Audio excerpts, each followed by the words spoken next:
Listo.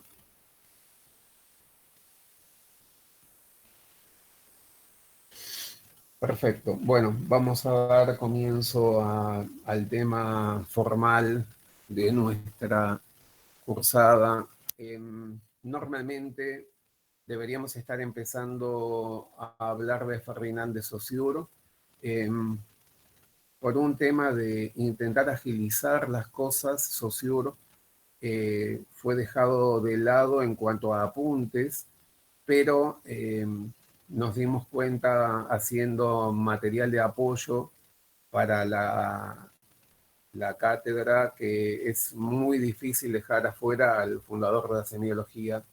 En consecuencia, en esta clase de presentación, si bien no vamos a hablar formalmente nada de Ferdinand de Saussure, vamos a hablar de él y vamos a establecer algunos conceptos que van a ser importantes a la hora de la cursada. Nosotros nos vamos a reunir de manera así virtual con Meet los lunes de 10 a 11 y vamos a tener una suerte de clase práctica los jueves en el mismo horario de 10 a 11. ¿Sí? Después, cuando, si la situación así lo amerita, el jueves extenderemos el horario para ocupar nuestro horario completo, que sería de 9 a 11, pero en principio no, porque vamos a tener poco trabajo. Inclusive este jueves no vamos a encontrarnos. ¿Cuándo pueden contactarse conmigo vía Telegram? Cuando lo deseen. No hay un horario, digamos, específico en el que puedan consultar. Si alguien hace una pregunta y otra persona conoce la respuesta, no hay ningún problema en que ustedes respondan tampoco. Yo, digamos, estoy siempre conectado a Telegram, es decir, que muy probablemente los vea enseguida de que ustedes hagan la pregunta y voy a intentar responder lo más rápidamente posible, siempre que no esté en otra clase virtual. Bien, entonces, les estaba comentando cómo va a ser la cursada. La parte teórica, digamos, la parte de carga teórica va a ser a través de dos sistemas distintos. En primer lugar, con estas clases virtuales. Espera un segundo que hay gente que me está avisando que tiene problemas. Un segundito, por favor. Me están avisando que tienen problemas. A ver, estoy teniendo el mismo problema.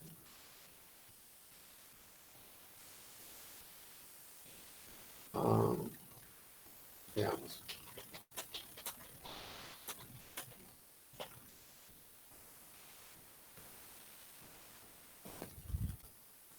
Hay gente que quiere conectarse y no puede, tal vez yo no haya visto los intentos de conexión. Les estoy pidiendo que lo intenten de nuevo.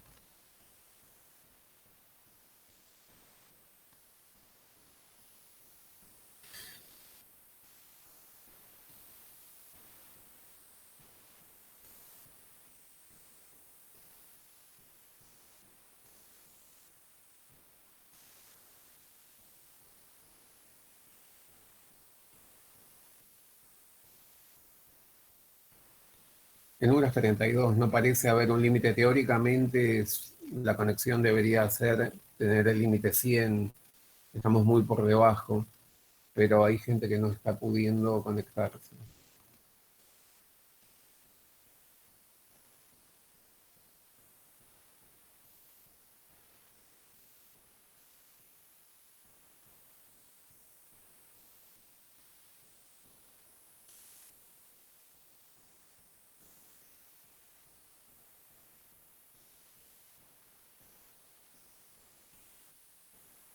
No, pero no recibo las solicitudes, es decir, no sé qué es lo que está pasando, pero...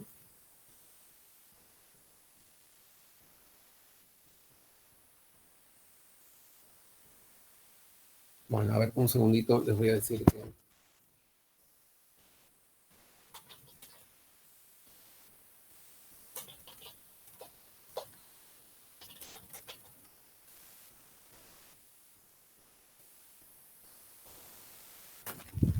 Bien, vamos a continuar. Les decía que vamos a desdoblar nuestra cursada en dos.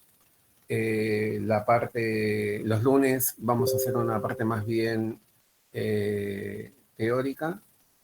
Ustedes van a tener que leer, esa es el segundo sistema, van a tener que leer textos y el texto para la clase que viene es de Mikhail Bakhtin, el problema de los géneros discursivos.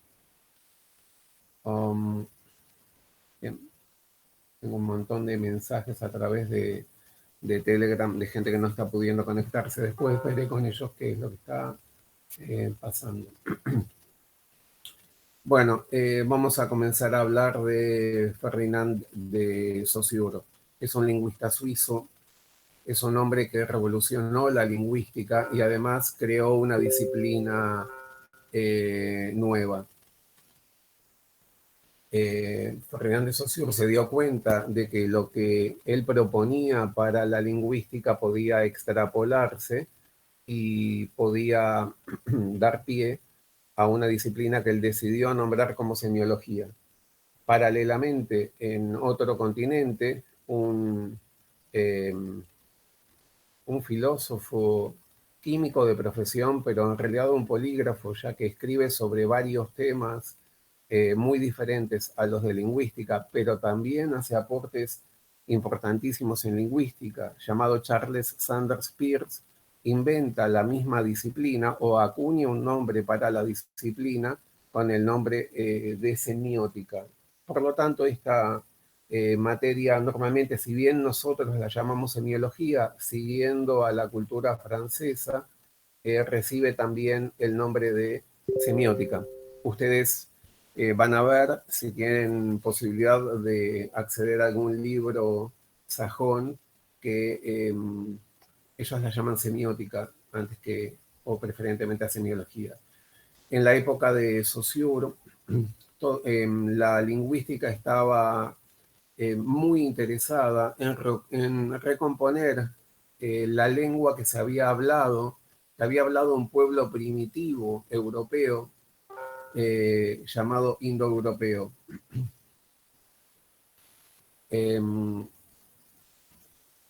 ¿Cómo es este tema del indoeuropeo? Cuando los ingleses conquistan la India, se dan cuenta de que los libros escritos en sánscrito, si bien ellos no podían leer directamente el sánscrito, una vez que aprendieron el mecanismo de la grafía, se dieron cuenta de que sabían o tenían un conocimiento bastante acertado del contenido de lo que estaban leyendo. Y lo tenían no por el parecido que el sánscrito tiene con el inglés, sino con el parecido que tiene con el griego antiguo. Entonces, como antiguamente en todo colegio se enseñaba latín y griego, ellos notaron enseguida la afinidad que tenía el sánscrito con el griego. Y esto era muy importante para ellos, ya que el sánscrito es una lengua escrita anterior al griego. Entonces, contar con una lengua escrita tan antigua, que evidentemente se derivaba junto con el griego, junto con el latín, junto con las lenguas sajonas de un tronco común, les interesó mucho, llamaron a esa protolengua indoeuropeo y comenzó entonces durante todo el siglo XIX una suerte de intento de recomposición de la lengua indoeuropea. Esta perspectiva del estudio de la lingüística se llamó perspectiva diacrónica. Entonces, lo que ellos intentaron hacer fue recomponer a partir de los testimonios escritos de las lenguas antiguas, latín, griego, sánscrito, hitita y varias más, el farsi que se habla en Irán, etcétera, intentaron componer entonces este indoeuropeo. Estos intentos lingüísticos estaban sobre todo interesados en la filología y fue una suerte de intento entonces de volver a contar con las palabras y las raíces que formaron esa lengua. Intentaron, por así decir, reconstruir hipotéticamente el contenido del indoeuropeo.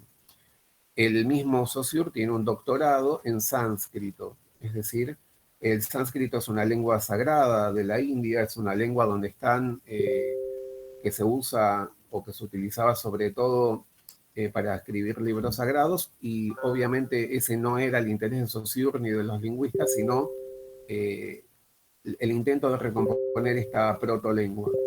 El mismo Saussure en su obra Curso de Lingüística General nos da un montón de ejemplos que están tomados del sánscrito.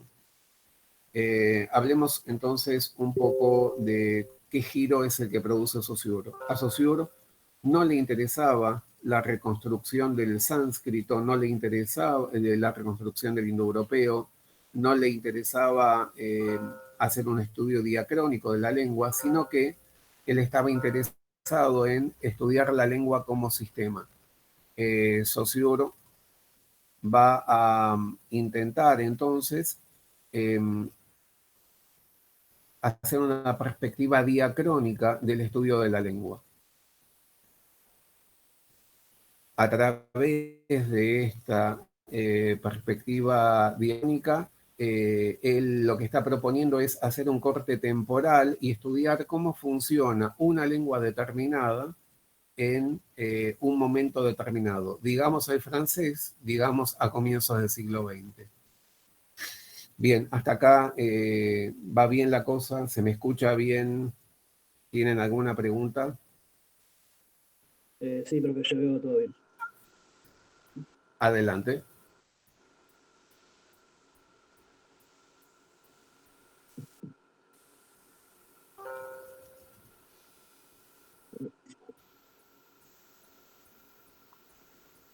¿Alguien preguntó algo? Bien, entonces continuamos. Saussure se da cuenta de lo siguiente. Cuando uno procede al estudio de un lenguaje, hay dos cosas que inmediatamente quedan bien diferenciadas. Una es la reconstrucción de la gramática y de qué oraciones son permitidas y cuáles no, y cuáles son las reglas gramaticales y sintácticas que están rigiendo esa lengua, a la que él llamó precisamente lengua. Y otra es la manera en que los hablantes se expresan, y a eso lo llamó habla. Por lo tanto, para él el lenguaje sería la suma de la lengua y el habla. Él propone tomar como objeto de estudio la lengua y dejar de lado el estudio del habla, o por lo menos no se centró en el estudio del habla. Saussure entonces nos dice que todo acto lingüístico lo que está haciendo es poner en funcionamiento esta lengua, y que el habla no es más que la materialización de esta capacidad que es la lengua. Ahora bien, si ustedes quieren pensar en la lengua como un código, es una buena aproximación. Saussure en ningún momento habla de código en su obra, pero la lengua para él es eso, un código. Esperen un segundo. Tengo que ir partiendo el video para que no, para subirlo con más facilidad. Entonces, acá voy a hacer una pausa.